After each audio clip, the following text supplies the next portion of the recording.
이 포도원의 농부에 관한 비유는 한때 통일교에서 우리나라 신문 중앙지 전면 통단 광고로 내면서 누가 예수를 십자가에 못 박혀 죽기 위해 왔다고 가르치는가? 기존 교회에서의 가르침이 잘못되었다 하는 것을 주장하는 근거로 사용했던 본문입니다. 우리는 그 광고를 제가 읽으면서 성경을 가지고도 얼마든지 하나님의 뜻과 반대되게 자기가 하고 싶은 말을 하는 사람들이 있구나. 그 주장은 뭐냐면 하면 예수님이 이 세상에 오신 것은 선지자들의 말을 거역하는 세상 사람들에게 아들이 오셔가지고 공경을 받고 이는 아들이니 공경을 받으리라 높임을 받기 위해서 오셨는데, 이 포도원 농부와 같은 세상 사람들이 예수님을 공경하지 아니하고 십자가에 못 박아 죽였다. 그래서 예수님은 한을 품고 돌아가셨다. 이 예수님의 한을 풀어주기 위해서 다시 오신 분이 바로 문 선생이다. 그래서 문 선생은 세상의 왕이 될 것이고 너희는 그분을 따라야 한다. 혹시 통일교 집회할 때 기억나시는지 모르겠는데 임금이 입는 것처럼 흰 비단 옷을 입고 그리고 면류관 같은 걸 쓰고 왕비처럼 또 한학자 여살 옆에 거느리고 그렇게 했습니다. 그분들은 이제 예수님이 세상에 오셔서 왕으로 통치하기 위해 오셨는데 세상 사람들이 예수님을 몰라보고 혹은 알아보았더라도 그 아들을 왕으로 모시기를 싫어해서 죽였다. 그렇게 이야기하고 있습니다. 이런 해석이 위험한 것은 들으면 그럴듯하기 때문입니다. 영 황당한 해석을 하면 우리가 무슨 미친 말도 안 되는 해석을 하기 때문에 거기 귀를 기울일 염려도 없는데 어떤 해석은 들으면 그럴 수 있겠다 그렇게 생각합니다. 특별히 성경에 비유를 해석하면서 많은 이단들이 그렇게 합니다. 신천지의 이만희 교주도 성경을 해석하면서 성경은 비유와 비사로 되어 있다. 애천교의 정명석 교주도 성경은 다 비유로 되어 있기 때문에 그 비유를 잘 해석해야 된다 하면서 비유를 자기들이 마음대로 입맛대로 그렇게 해석을 합니다. 제가 이제 신학을 공부하고 성경을 점점 알아되니까 이 성경을 해석하는 것이 얼마나 위험한 일인지, 잘못하면 교주가 되겠구나. 모든 구절을 자기한테 맞춰가지고 그냥 자기 멋대로 해석하게 됩니다. 그럼 어떻게 해석해야 됩니까? 성경 해석에서 제일 중요한 것은 항상 문맥입니다. 특별히 예수님이 분명하게 말씀하지 않고 비유로 말씀하신 것에 대해서는 그 비유가 말씀되어진 앞뒤에 어떤 문맥이 있느냐 하는 것을 제대로 알지 않으면 정반대 해석을 하게 됩니다. 오늘 비유의 본문은 그 앞에 21장 가시면 예수님이 성전에서 가르치는 것을 유대인 지도자들이 못마땅하게 생각했어요. 너 무슨 권세로 여기서 가르치느냐? 성전에서 가르치는 라이센스가 있느냐? 누가 너더러 성전에서 가르치라고 했느냐? 그렇게 따지는 것에서부터 시작됩니다. 예수님은 베드로에게 성전세 내는 이야기를 하면서 세상의 왕들이 타인에게 세를 받느냐, 자기 자식에게 세를 받느냐? 타인에게 세를 받고 아들에게 세를 받지 않습니다. 그렇지? 그 말씀은 나는 하나님의 아들이기 때문에 성전세를 낼 필요가 없다. 왜? 그 성전은 사람들이 지어서 하나님께 바친 헌당한 것이기 때문에 하나님의 것입니다. 그러니까 예수님께서는 성전에서 세를 낼 필요도 없고, 그러나 세상 사람들이 나를 몰라보기 때문에 오해하지 않도록 하기 위해서 내가 세를 내겠다. 가서 물고기를 잡아서 처음 올라오는 물고기 입을 열어보면 한 세겔이 있을 것이다. 너와 나를 위해서 내라. 그렇게 말씀하시고, 오늘 본문 앞에 있는 다른 비유를 하나 하시는데 그 비유도 마찬가지입니다. 일하러 보냈는데 큰아들은 일하겠다고 가서 안 하고 둘째 아들은 하기 싫다 해놓고 했는데 누가 아버지를 공경하느냐? 이것은 립 서비스가 중요한 것이 아니고 실제로 하나님의 뜻대로 하는 사람이 중요하다. 그것을 말한 것입니다. 그 다음 비유도 마찬가지인데 이 비유의 문맥은 성전입니다. 성전. 성전에서 하나님의 이름을 팔아먹고 있으면서 너희들이 하나님의 뜻대로 하지 않고 말로만 하나님을 외친다 하는 것입니다. 이번 비유는 무엇입니까? 어떤 주인이 포도원을 농부들에게 새로 주었다. 여기서 포도원은 세상이 아니라 통일교는 세상이라고 했는데 세상이 아니고 성전입니다. 성전을 하나님께서 맡기셨는데 이 농부들이 포도원을 관리하면서 소작물을 주인에게 주지 않는다.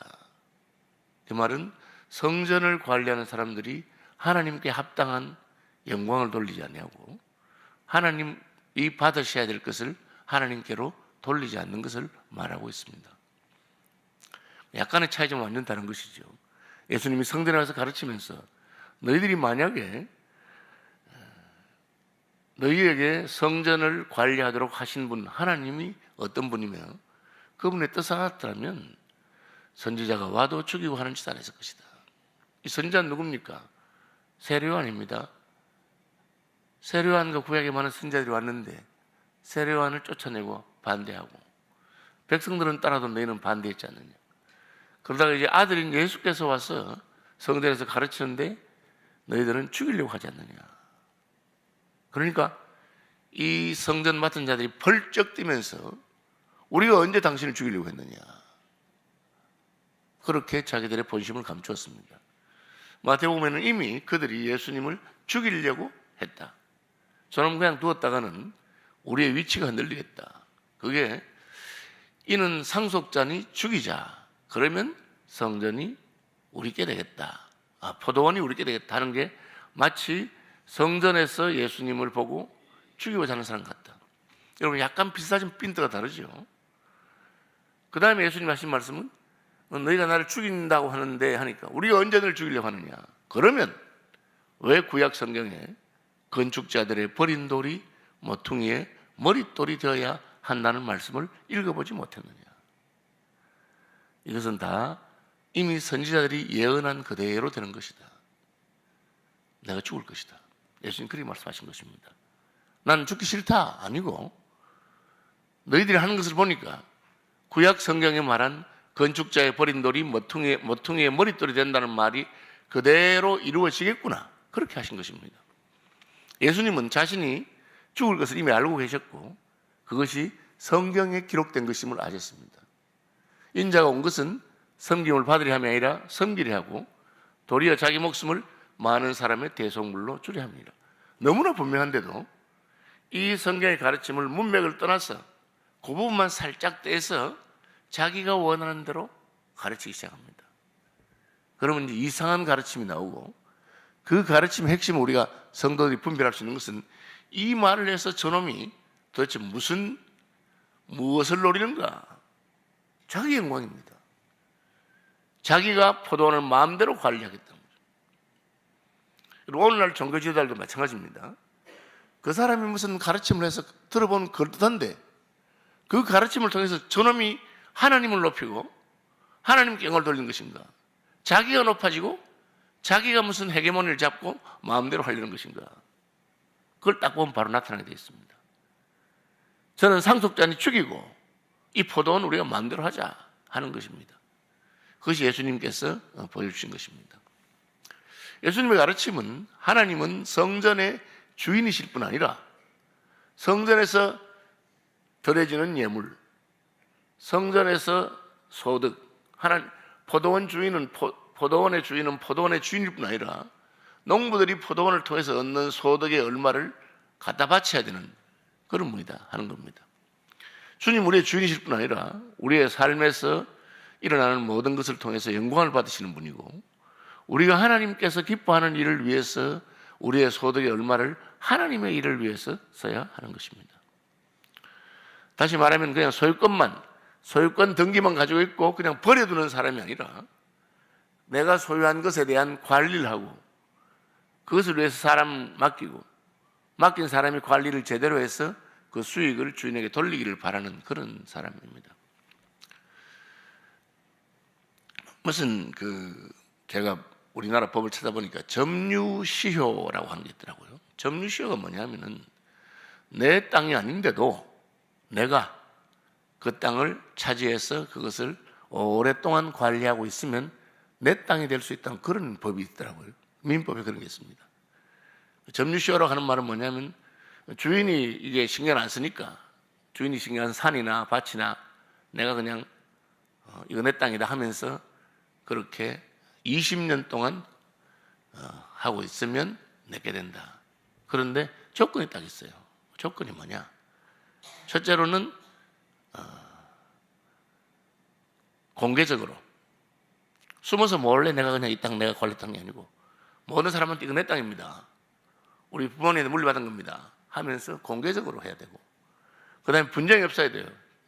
19년 9개월이 됐는데 주인이 와서 야 이놈아 너 왜 남의 땅을 네 땅이라 하느냐, 그런 게 붙으면 안 돼요. 주인은 그야말로 포기하고 자기는 그냥 공개적으로 이거 내 땅입니다 그렇게 하고, 그 다음에 이제 그래도 그것을 법원에 가서 제가 이 땅을 20년 동안 관리하고 농사 짓고 했는데 이거 제 땅입니다, 이름은 저 사람 이름 돼 있지만 저 사람은 실제로 소유를 포기했습니다. 그래 되면은 이제 등기를 취득할 수 있고 자기 땅이 된다, 뭐 그런 법이 있더라고요.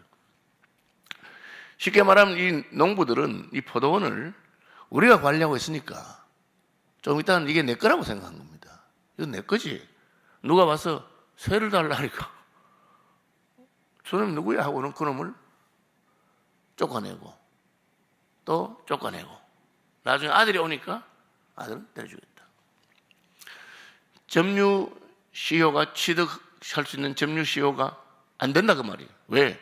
하나님은 그냥 맡겨놓고 네 알아서 마음대로 해라 그러시는 분이 아니고 종을 보내서 야 네가 관리하고 있는 것은 네 것이 아니고 내 것이다, 너는 주인이 아니고 다만 청지기일 뿐이다, 그걸 계속해서 하나님 주장하신다는 겁니다. 하나님 주장하기 때문에 내가 아무리 이건 내 거야 내가 그걸 내 마음대로 하겠어 한다고 해서 내게 안 된다는 거예요. 포도원의 주인은 그냥 가만히 보고 있는 분이 아니고 처음에는 곱게 종들을 보내서 올해 농사를 잘 지었네, 농사를 잘 지었으니까 네가 내 땅을 사용했으니 내 땅에 대한 세를 주라, 쫓아낸다. 그럼 그때 또 다른 사람 보내서 내가 보낸 종이 말을 잘못했나, 쟤들이 말을 못 알아들었나 하고 또 다른 사람 보내고, 그래도 안 되면 나중에는 아들을 보내서 말하고, 옛적에 선지자들로 여러 부분과 여러 모양으로 말씀하신 하나님이 이 모든 날 마지막에 아들로 말씀하셨다 그렇게 하잖아요. 근데 그렇게 말해도 듣지 않았다. 그러면 뭐 안 주는 걸 어떻게 해? 할 수 없지 뭐, 그죠? 영국 같은 데는 서민들을 위해서 누가 남의 집에 세를 살다가도 월세를 못 내도 쫓아내지는 못한다, 갈 데가 없는데 어떻게 쫓아내느냐, 뭐 그런 규정이 있는가 봐요. 그래서 세입자를 구할 때 굉장히 조심해서 구합니다. 저놈이 처음에는 좋은 마음으로 뭐 월세를 준다 했다가 그 다음에 나자빠져 버리면 쫓아내지를 못한다는 거예요. 뭐 왜 그런 법이 생긴지 모르겠지만 그렇게 못 쫓아내는 그런 주인이 아니다 하나님은. 너희들이 말 안 들으면 그래 하다가 군대를 보내서 싹 쓸어버릴 거다 그렇게 말씀하고 있는 겁니다. 어디쯤 되면 아들 말도 안 들으면, 아들을 죽이는 정도까지 갔으면. 우리는 아브라함의 후손인 이스라엘 백성들이 그렇게 수천 년을 하나님을 섬겼는데 왜 이스라엘 백성들이 전 세계로 쫓겨가면서 나라가 망하고 고생을 하고 그렇게 했을까, 그런 생각을 할 수 있습니다. 예수님이 하신 말씀에 따르면 하나님이 더 오래 참으셨다. 너희가 성전을 지어서 하나님께 바쳐놓고 그 성전에서 내 아버지 집은 만민의 기도하는 집이라고 했는데 너희는 장사꾼 강도의 소굴을 만들고 장사하는 곳을 만들지 않느냐, 그래서 내가 가만히 있었느냐, 여러 번 너희들에게 가르쳤고 이 시대에는 세례요한을 보내서 선지자를 가르쳤고 안 되니까 이제는 예수님 직접 오셔서 이렇게 하면 안 된다고 했다. 그래도 말 안 들으니까 예수님께서 그래 돌 하나도 돌 위에 남지 아니하고 다 무너지는 날이 올 것이다. 한 대로 되었다. 뭘 말합니까? 하나님은 그냥 소유권만 가지고 가만히 내버려 두는 분이 아니고 하나님께 포도원을 받은 사람, 포도원을 맡은 농부들에게 마땅히 하나님을 공경하고 그렇게 하기를 바라고 있는 것입니다. 세상 사람들 하나님도 모르고 섬기지 않으니까 그냥 버려둡니다. 그들에게는 내가 복음을 전해서 그들이 알아야 하나님을 섬기든지 말든지 할 겁니다. 그러나 포도원을 맡은 자들에게는 하나님이 기대하는 바가 있다는 겁니다. 제가 세례문답할 때는 하는 이야기 그겁니다. 세례 받기 전에 교회에 출석하시고 하는 것은 그냥 오시면 됩니다. 교회에서 밥도 먹고 해도 되고 굳이 헌금을 안 해도 아무 의미가 괜찮습니다. 당신 아직 세례교회는 아니니까. 세례를 받았으면 지금부터 교회의 모든 일에 책임을 져야 됩니다. 왜? 성도들이 주일날 밥 먹는데 공짜로 되는 게 아니고 다 돈이 들어가고, 여름에 에어컨 틀고 겨울에 난방비도 들어가고, 목사 생활비도 줘야 되고, 우리가 전도도 하고 구제도 하고 돈 다 쓰는데 누군가는 해야 되는데 누구부터 해야 되느냐? 세례를 받으면 그때부터 당신은 그 책임이 있습니다. 기준은 11조입니다. 그러나 형편이 너무 어려워서 11조를 못 내는 분들은 이해를 합니다. 교회가 자유로 하니까. 부자는 기준은 11조지만 11조만 내서는 안 되고 더 성경금도 많이 하고 다른 금도 해서 교회 어려운 사람을 돌봐야 됩니다. 뭐 이렇게 제가 가르칩니다. 예수님의 이 비유는 포도원을 맡고 있는 사람들을 향한 말씀이십니다. 그리고 그들이 포도원을 맡고 있음에도 불구하고 하나님의 뜻을 따라 살기를 거절하고 거역했다. 그리고 어느 정도냐? 하나님의 아들을 주겠다 하는 것입니다. 그런 망극한 일이 어떻게 일어나겠습니까? 하니까 예수님이, 그럼 왜 성경에 건축자들의 버린 돌이 모퉁이의 머릿돌이 되었느냐? 이 말씀은 사도행전 2장에 가면 베드로가 이 말씀을 해석하면서 너희가 십자가에 못 박아 죽인 이 예수를 하나님이 주와 그리스도가 되게 하셨다. 너희가 죽인 자를 하나님은 부활시키셔서 왕이 되게 하셨다 하면서 건축자들의 버린 돌이 모퉁이의 머릿돌이 되었다 함을 너희가 읽어본 적이 없느냐? 그 예언의 말씀이 예수님이 부활하시고 성천하심으로 성취되었다 하는 것을 말하고 있습니다. 저와 여러분은 세상 사람이라기보다는 포도원을 맡은 농부와 같은 자들입니다. 우리는 예수를 믿고 하나님의 은혜로 우리가 살고 있는 것을 알고 있기 때문에 우리가 어떻게 해야 되느냐? 하나님에게 축복을 받고 포도원을 받고 많은 것을 받아서 감사하다, 거기 머물면 안 되고 이 포도원을 잘 관리해서 주인이 기대하는 무엇을 주인께 드릴 수 있어야 됩니다. 나 혼자 잘 먹고 잘 살자고 예수 믿는 것이 아닙니다.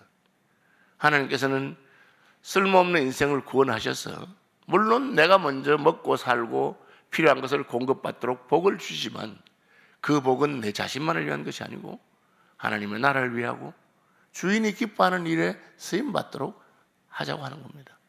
그걸 하지 못한다면 주인은 경고하고 또 경고하고, 그래도 말을 듣지 않으면 예수님이 십자가에 죽으시면서까지 우리에게 알려주시고, 그래도 안 들으면 너 가진 것을 다 빼앗기고 쫓겨날 수도 있다, 그렇게 말씀하시는 것입니다.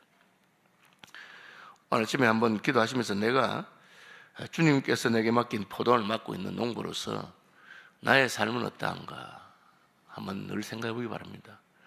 많은 어리석은 사람들이 그저 하나님한테 매달리고 해서 하나님 걸 내가 빼앗아오는, 받아오는 그거를 믿음이라 하는데, 하나님께서는 그거는 기도 안 해도 내가 줄게. 무엇이 필요한 걸 다 알고 있으니까 내가 너희에게 필요한 걸 주마. 굳이 그런 걸 가지고 기도하느냐, 그렇게 말씀하시고, 거꾸로 우리는 뭘 기도해야 됩니까? 내가 주님께 이렇게 많은 은혜와 복을 받았는데 내가 주님을 위해서 뭘 하느냐, 주님이 기대하고 원하시는 것을 내가 뭘 하느냐 하고 하는 것은 기도하지 않으면 절대 안 되는 거예요. 왜? 포도 농부들도 처음에는 괜찮았을 거란 말이에요. 성전 맡은 유대인들이 무슨 세상의 불신자나 하나님 모르는 사람보다 나았을 거란 말이에요. 근데 어느 순간부터는 자기 하나님의 호의를 권리로 깨닫고 내가 맡고 있는 것을 청직인데 마치 자기 것인 것처럼 마음대로 그렇게 사는 것은 주님 기뻐하지 않는 것입니다. 수천 년 하나님을 섬겼던 유대인들이 제사 지내고 성전을 관리하고 다 했음에도 불구하고 하나님께서 돌 하나도 돌 위에 남지 않고 다 무너질 것이다, 그렇게 말씀하신 것을 우리가 훈계를 삼아야 됩니다. 나는 모태신앙이니까, 목사니까, 장로니까, 평생을 교회에 섬겼으니까. 어렵단 말입니다. 그래서 주님이 기뻐하는 일 하지 않는다면 하나님은 너 내가 왜 너한테 맡겼는지 모르겠다. 그렇게 말씀하실 것입니다. 하늘에 계신 우리 아버지, 아버지의 이름을 거룩하게 하시며 아버지의 나라가 오게 하시며 뜻이 하늘에서와 같이 땅에서도 이루어지게 하소서. 오늘 우리에게 일용할 양식을 주시고 우리가 우리에게 잘못한 사람을 용서하여 준 것 같이 우리 죄를 용서하여 주시고 우리를 시험에 빠지지 않게 하시고 악에서 구하소서. 나라와 권능과 영광이 영원히 아버지의 것입니다. 아멘. 자, 이렇게